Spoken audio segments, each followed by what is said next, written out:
Eu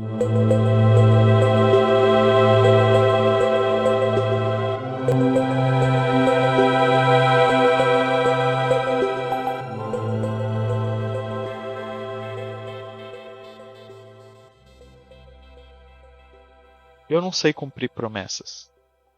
Eu estipulei que eu ia gravar um episódio por mês e faz 3 meses que eu não gravo um episódio. Então fui melhor com promessas. Tinha uma época que eu levava ferro e fogo. Se eu prometia alguma coisa, eu ia ter que cumprir aquilo, senão eu ficaria louco. Hoje em dia, nem tanto. Hoje em dia, eu falo que eu vou chegar em algum lugar às 3 e eu acabo chegando às 4:30. E antigamente, eu chegava exatamente às 3. Bom, de qualquer forma, tá aí. Terceiro episódio desse podcast maravilhoso, que eu tenho certeza que você estava contando segundos pra escutar.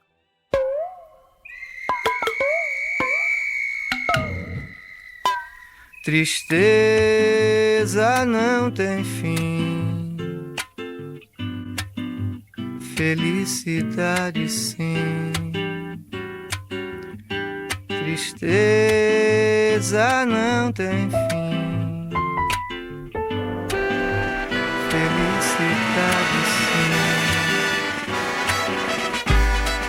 A felicidade é como a pluma que o vento vai levando pelo ar. Voa tão leve, mas tem a vida breve. Precisa que haja vento sem parar.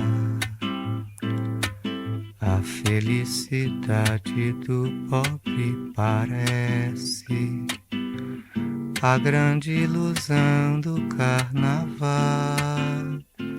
A gente trabalha o ano inteiro por um momento de sonho pra fazer a fantasia de rei ou de pirata ou jardineira, pra tudo se acabar na quarta-feira.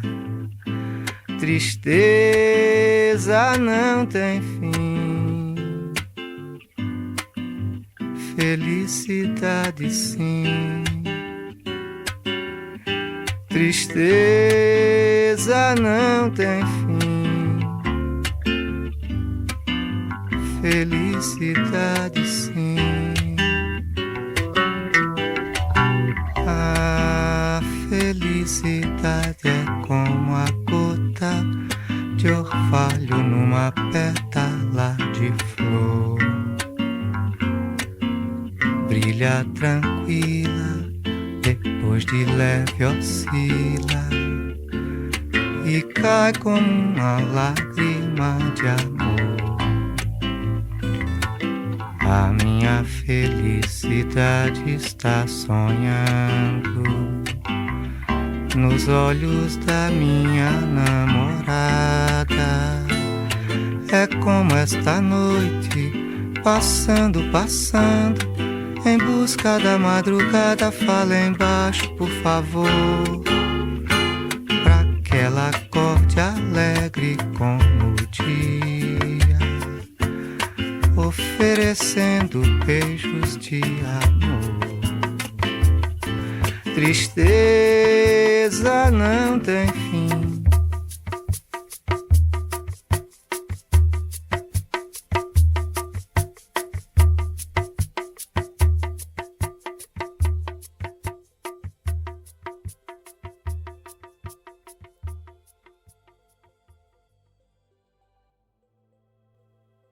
Essa foi A Felicidade de Tom Zé, e ela trata sobre a infelicidade, ou como a felicidade é efêmera. E se a felicidade era efêmera já na época que o Tom Zé gravou essa música, ela é ainda mais efêmera nos tempos líquidos, de acordo com a definição de Bauman.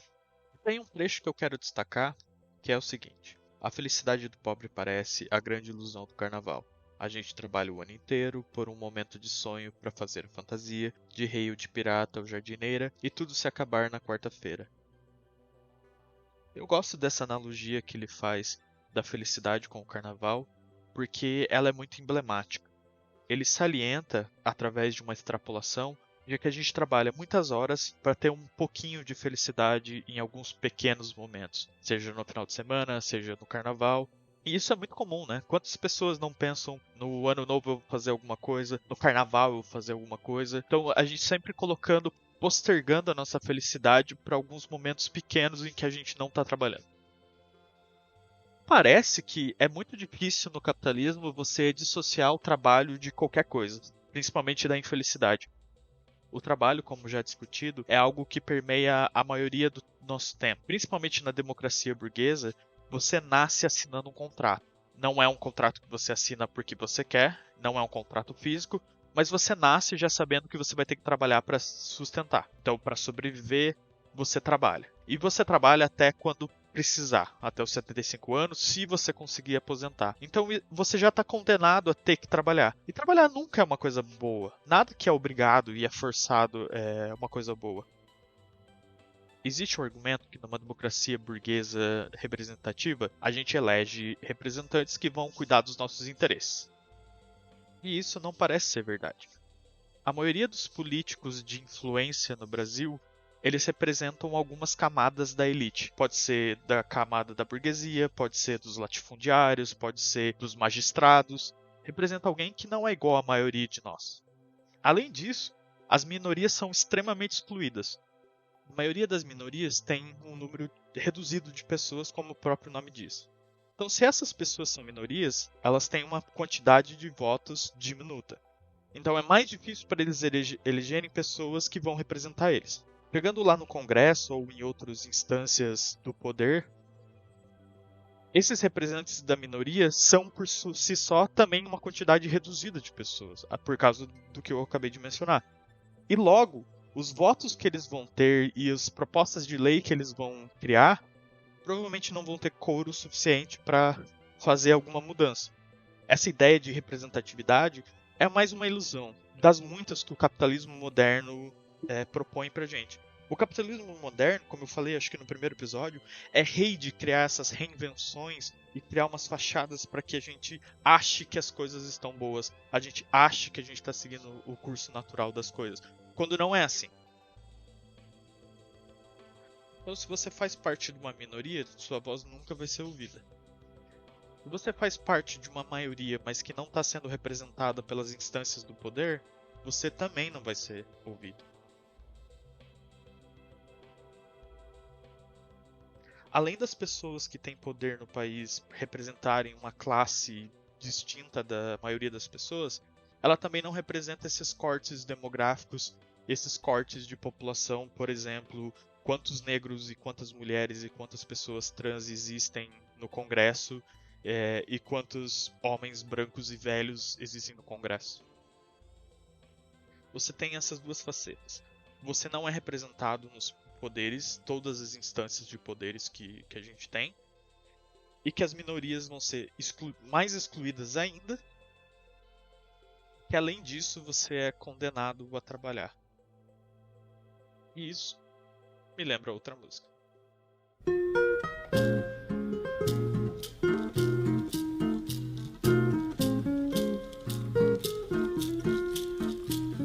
Se a tristeza chegar e seu coração sozinho encontrar,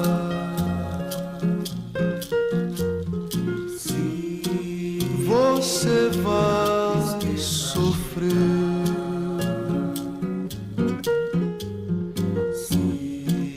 Você vai chorar. Mas se a tristeza chegar e você quiser e você lembrar tanta gente aí de maior tristeza, tristeza no olhar, de só trabalhar e trabalhar. depois dormir, depois acordar e trabalhar, só trabalhar. se você quiser, se você lembrar.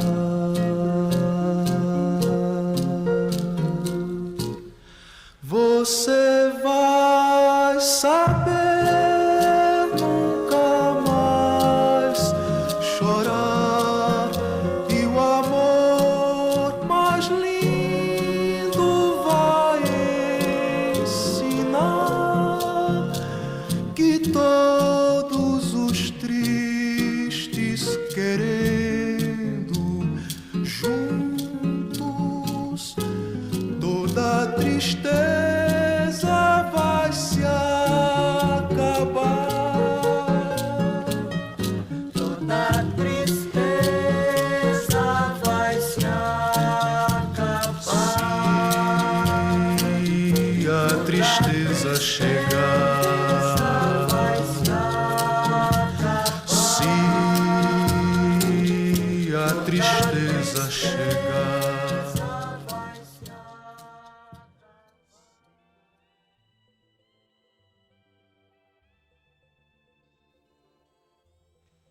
Essa foi Se a Tristeza Chegar, Geraldo Vandré. Essa pessoa tem muitas músicas melancólicas e bem tristes assim. Essa aqui pra mim representa como é a democracia burguesa representativa no vácuo. Se você não tem coisas boas na sua vida, o que te sobra? Trabalhar e só trabalhar, e depois dormir e depois trabalhar. E segue nesse ciclo. Se a gente tira as pequenas coisas boas que existem na vida, sobra essa obrigatoriedade do trabalhar, de sobreviver, de subsistir. Mais uma vez, o trabalho está atrelado à tristeza, à infelicidade. E aqui ele também fala de como as pessoas são tristes.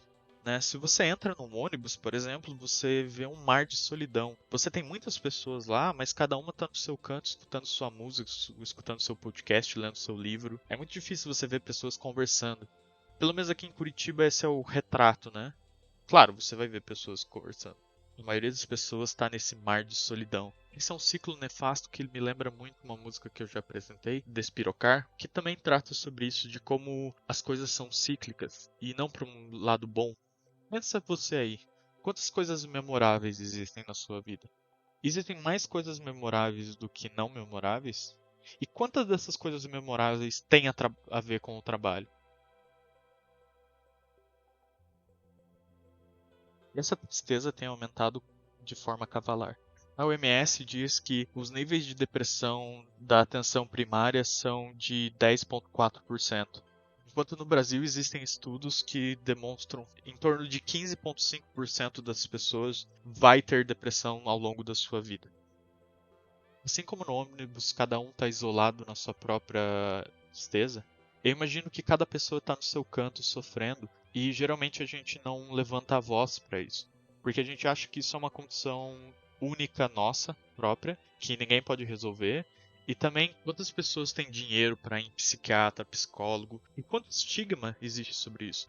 Ir ao psicólogo e psiquiatra para muita gente é coisa de louco. Coisa que eu sempre falo é que as pessoas mais desfavorecidas economicamente, elas não têm tempo de depressão. Isso é uma verdade. Elas não têm tempo de cuidar da sua própria saúde mental, porque elas têm que trabalhar para subsistir. Mais uma vez o trabalho aqui ajudando as pessoas a se fuderem. E isso me lembra outra música. Sou meio louco, solitário, sempre sigo sozinho. Desde pivete eu tenho amigo, mas me sinto sozinho. Meus problemas são meus, vou resolver sozinho. Não sou muleta pros velhos, por isso sigo sozinho. Sou meio louco, solitário, sempre sigo sozinho. Desde pivete eu tenho amigo, mas me sinto sozinho. Meus problemas são meus, vou resolver sozinho. Não sou muleta pros velhos, por isso sigo sozinho. Sentindo frio, um eterno vazio. Só quem conhece viu como meu olhar é distante, tio. Não sou daqui, não me sinto parte integrante da obra. Me vejo como um estranho num ninho de cobra. É foda, meus pensamentos é mais podre que o que resta da feira. Escrevo e gravo na esperança de que alguém os queira. Não vou sorrir só pra fazer uma social, me tornar um verdadeiro falso pros falsos. Isso é real e essa é minha maldição. Seguir sozinho a multidão com todas as incertezas envenenando o coração. Se é cada qual na sua solidão solidão. Tô na minha, menos vacilão. Se perder, vou não ter o que botar nas linhas. Vou como os bandidos que a cidade esconde nos becos deserto. Moado igual rato, com medo do que chega perto. Mas sou eu, desconfiado e receoso, com semblante mal-humorado, dos inofensivos mais perigoso. Amoado eu penso várias bostas, várias perguntas se eu tô bem, mas pouco se importa com a resposta. Vai aumentando as agonias do morro. Quanto mais eu conheço as pessoas, mais eu gosto do meu cachorro. Os opostos não se atraem, vejo os vermes que se traem. Sigo sozinho com os fones no carro com meus iguais. Olhando as faixas no asfalto eu penso o seguinte: pra quem quer viver 100 anos eu já tô bem triste com 20. Fui mandado de volta pra concluir a missão, não pra virar um derrotado, colecionar frustração. A opção diminui o tanto de gente ao redor, vai ter menos decepção e assim vai ser bem melhor. Sob a luz de Mercúrio trampando uns assuntos fudidos, se desse pra explicar eu já teria entendido. A confiança é uma mulher ingrata no morgia, mas graças a Deus nunca pude me perder com as vadias. Sou meio louco, solitário, sempre sigo sozinho. Desde pivete eu tenho amigo, mas me sinto sozinho. Meus problemas são meus, vou resolver sozinho. Não sou muleta pros vermes, por isso sigo sozinho. Sou meio louco, solitário, sempre sigo sozinho. Desde pivete eu tenho amigo, mas me sinto sozinho. Meus problemas são meus, vou resolver sozinho. Não sou muleta pros vermes, por isso sigo sozinho. Eu amo e odeio a rua naquela. Bagulho é tipo uma artéria, tem várias bactérias nela. Por ela vou de touca com os fones. Solitário como quem sabe que não tem muito além do próprio nome. A essa hora vários dormem em frente às TV ligada. De novo vou atravessando a madrugada. Nasceu sozinho, vai morrer sozinho. Pra crer nisso num custo pior que me parece justo. Faróis perdidos como olhares cedidos iluminam, confundem, mas se vão abandonando esquecidos, deixando ódio, amor, fé, incerteza. Vai saber, a noite é uma caixinha de surpresa. Cede as ilusão e quem se achar se perde com os losers. É uma vida só pra vários game over. Moscou desconversou, falhou, boom. Mais um final triste pra outra história comum. Seu mano fica tetraplégico por causa de um arrombado que esqueceu o quanto é nocivo dirigir embriagado. E agora resta sussurrar que é foda, olhar distante, nerd numa cadeira de roda pra sempre sem saída. Tio, vivo intensamente por saber que noites são curtas como vidas, como sonhos ou pesadelos soturnos. Aliás, falando nisso aí, faz mó cara que eu não durmo. Essa foi Sozinho, do Emicida. Essa música dialoga bem com as outras duas músicas e tem muitos trechos que tem a ver com o tema do episódio. Por exemplo, e essa minha maldição, seguir sozinho na multidão, com tantas incertezas envenenando o coração, se a cada qual na sua solidão, eu tô na minha. E o refrão é: sou meio lobo solitário, sempre sigo sozinho, desde pivete eu tenho amigos, mas me sinto sozinho. Meus problemas são meus, vou resolver sozinho.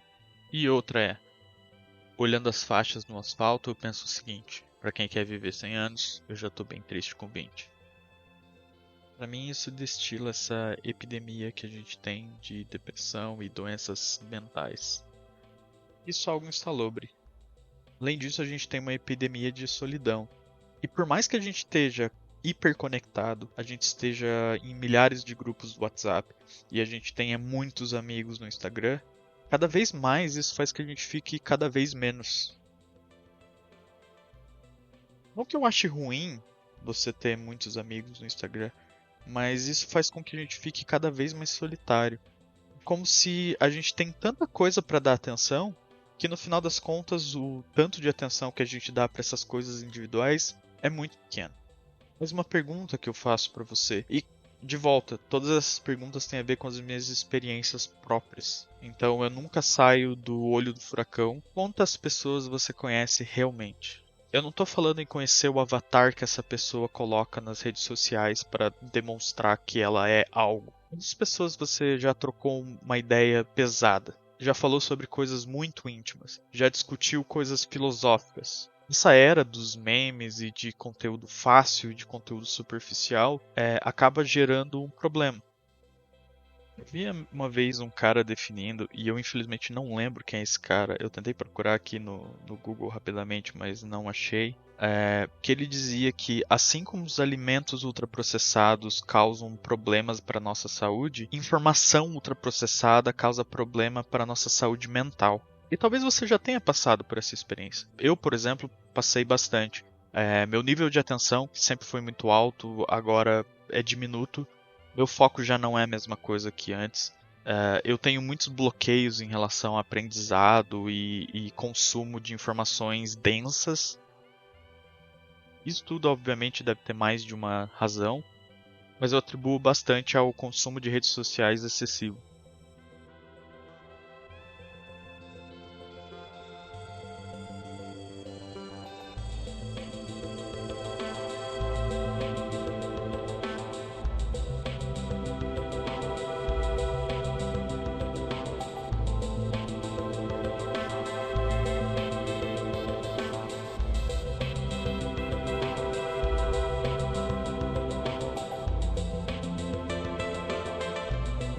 Esse foi o episódio 3 Tristes.